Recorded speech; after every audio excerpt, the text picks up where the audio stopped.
Hello everyone, कसे आहात सगळे? तर आज दोन वेगवेगळ्या केकचं डेकोरेशन आपण एकाच व्हिडिओमध्ये पाहणार आहोत आणि खूप मस्त असे हे केक आहेत तर ते झालेले आहेत. तर चला तर आपल्या या व्हिडिओला सुरुवात करूयात.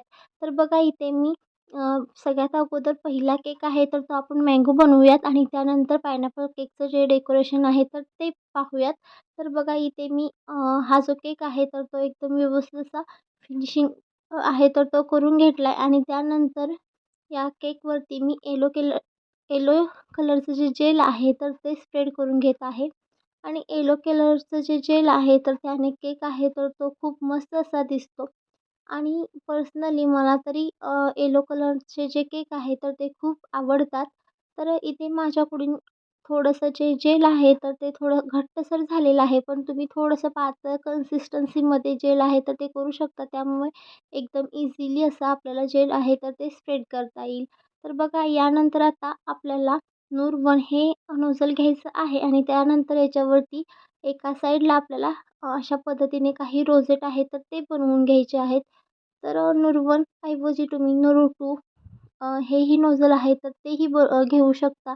त्यानंतर स्टार नोझल घेतलेला आहे एकदम स्मॉल साईजचं. तर त्याने आपल्याला अशा पद्धतीने केकची जी बॉर्डर आहे तर तीही बनवून घ्यायची आहे. नंतर वरती जे रोझेट बनवलेले आहेत तर त्याच्या शेजारी आपण अशा पद्धतीने काही जे रोझेट आहेत तर तेही बनवून घेतले आणि आपला आजचा हा जो केक आहे तर तो खूप मस्त असा होईल. आणि बर्थडे गर्लचा जो बर्थडे गर्लचं जे नाव आहे तर ते माही आहे तर तेही आता इथे आपण लिहून घेऊयात. तर हॅपी बर्थडेचं जे टॅग आहे तर तेही डेकोरेट करूयात.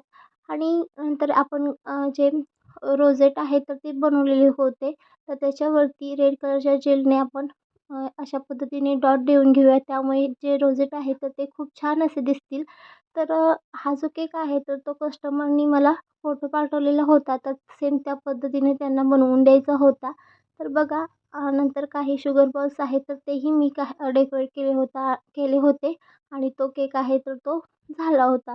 तर बघा तो केक कसा वाटला तर तो मला कमेंटमध्ये नक्की सांगा. आता त्यानंतर आपल्याला हा दुसरा केक आहे तर तो बनवायला घेतला मी आणि आता याच्यावरतीही मी 2 शेडमध्ये हा केक आहे तर तो बनवला. वरती येलो कलरचं जे जेल आहे तर ते स्प्रेड करून घेतलं आणि निम्म्या साईडला रेड कलरचं जे जेल आहे तर ते स्प्रेड करून घेणार आहेत आणि 2 कलर कॉम्बिनेशनमध्ये केक खूप छान असे दिसतात.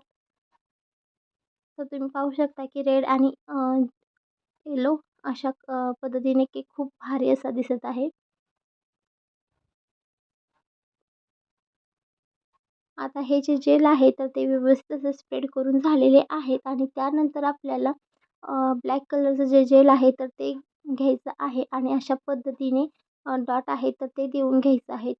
सगळ्यात मोठं त्यानंतर स्मॉल स्मॉल अशा पद्धतीने जे डॉट आहेत तर ते देऊन घेतल्यानंतर आपला केक आहे तर तो एकदम परफेक्ट बेकरी स्टाईल दिसून येतो आणि दिसायलाही केक खूप भारी असा दिसतो. त्यानंतर बघा इथे आपल्याला काही जे चॉकलेटचे गार्निश आहेत तर ते डेकोरेट करायचे आहेत. त्यानंतर नुरबन हे नोझलने मी रोझेट आहे तर तेही बनवून घेतले. हॅपी बर्थडेचं जे टॅग आहे तर तेही डेकोरेट केलं. स्टार नोझलने केकची जी बॉर्डर आहे तर तीही बनवून घेतली आणि आजचा हा आपला केक आहे तर तो एकदम परफेक्ट असं तयार झाला. तर दोन्हीही केक तुम्हाला कसे वाटले ते मला कमेंटमध्ये नक्की सांगा. आणि हो, केक अजून आपल्या या चॅनलवरती जर तुम्ही नवीनच असाल तर चॅनलला